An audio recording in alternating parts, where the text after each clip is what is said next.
ပေါ့နော်ကျွန်တော်ကတော့ထုံးစံအတိုင်းပရိသတ်ကိုလေးလေးစားစားလေးနဲ့သူတို့စူးစမ်းအထောက်ထားတဲ့ music video တွေဆိုရင်တော့ကျွန်တော် react လုပ်ပါတယ်ကျွန်တော်တော့မပြောပါဘူး MV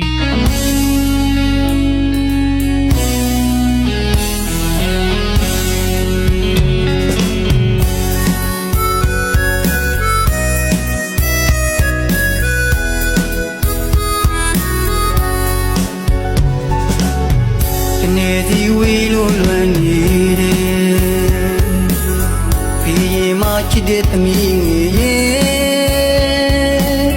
ဘေးကိုရဲ့သမီးလေးရဲ့တန်ပုံစံချင်းပြီးကြတိုင်းမှာလွမ်းလို့ကြောင်ရဲ့ရည်လေသမီးလေးတန်ပြေးပြန်ရည်နေ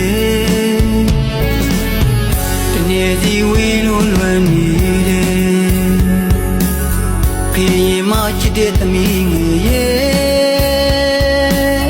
ဘေးကိုရဲ့သမီးလေးရဲ့တန်ပုံစံချင်းပြီးကြတိုင်းမှာလွမ်းလို့ကြောင်ရဲ့ရည်လေ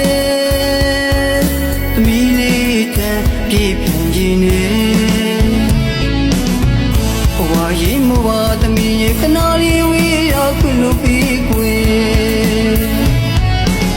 ပေသမီးလေးဘဝရှိမို့သမီးနဲ့ပြေခဏလေးဝေးရမချင်လို့မဟုတ်ရပါသမီး